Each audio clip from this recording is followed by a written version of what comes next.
The year is 2086. The Earth we once knew, full of color, noise, movement, is now silent. It didn't begin with a war. It didn't start with disease or famine. It began when a shadow covered the sky. A shadow so vast and so still, it stopped every voice on the planet. Within hours, the world's systems failed. Power, satellites, communication, navigation. Then came the descent. A colossal alien structure landed in the middle of the Pacific Ocean. It didn't attack. It just arrived. And the world fell. They weren't like the aliens from old films. No tentacles, no lasers, no message of peace or war. They were mechanical, cold, programmed. An invasion not for conquest, but for transformation. Earth wasn't a target. It was a project. And we were simply in the way. In the first few weeks, billions died. Coastal cities disappeared under tidal waves. Others were crushed under falling satellites or swallowed by the shifting crust of the planet.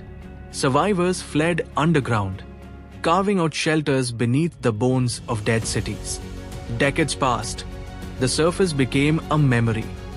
A forbidden zone watched by alien drones, guarded by enormous machines that reshaped the atmosphere. Earth was no longer a planet. It was a machine being built in real time. And hope was something you only read about in books. Our story begins in Bunker 7, one of the few remaining human colonies. Life underground is mechanical, controlled by rations, air filters, strict schedules. Children are born into concrete, never having seen the sun or touched soil.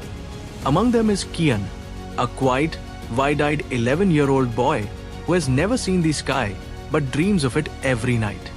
He draws pictures of trees and clouds even though he's never seen them. He says he can hear things no one else can, strange whispers in static, patterns in silence. Most think it's trauma, but one person listens, Dr. Lin, a former exobiologist who believes that Qian's mind is tuned to something extraordinary. At the same time, deep in the resistance network, Commander Reeve receives a transmission from a long-dead relay tower. It's a signal from the surface. Something is still active up there. A beacon left by the original defense program before the world fell. It may contain a failsafe, or a weapon, or perhaps a final chance. Dr. Lin believes Qian is the key to unlocking it. Reeve doesn't believe in miracles. Not anymore. He's lost too much. But he agrees to lead the mission. A small team, minimal gear, maximum risk. The team includes Reeve, Lin, tactical expert Darian, tech engineer Marlowe, scout drone operator Raj, and Qian. Their objective: travel through the abandoned metro system, reach the surface zone, locate the signal, and activate whatever is hidden there before the alien transformation reaches the final stage. As they journey through the underground ruins, they pass the ghosts of civilization, collapsed homes, graffiti-covered walls, broken screens frozen in time. Qian asks questions others don't want to answer. Why did no one stop it? Why did we wait so long? They reach the surface through a forgotten tunnel hidden beneath a collapsed skyscraper. For the first time, Qian sees the sky.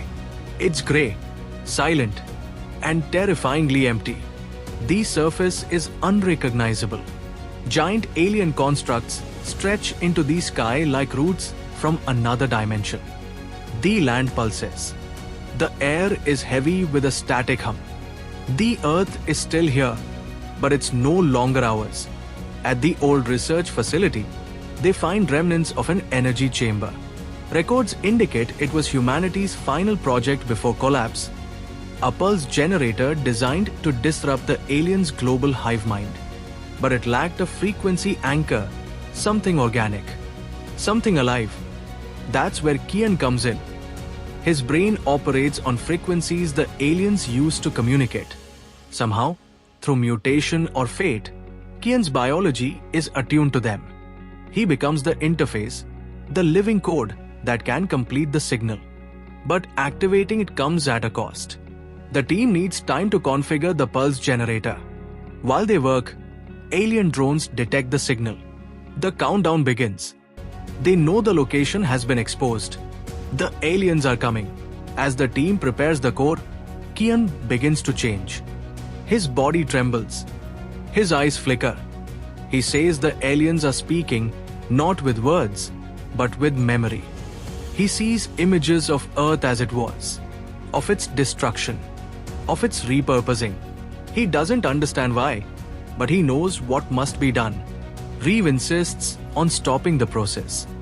He won't sacrifice a child. Not again. But Qian refuses. He walks to the center of the chamber and places his hand on the console. The pulse activates. Across the planet, alien towers stall. The machines convulse. Drones fall midair. A wave of disruption spreads like a heartbeat. The hive mind is severed. The transformation halts. But Qian collapses. The team escapes with his unconscious body as the facility begins to fall apart. Above, the alien structure, the mothership, begins to destabilize. It doesn't explode. It dissolves. For the first time in decades, sunlight breaks through the sky.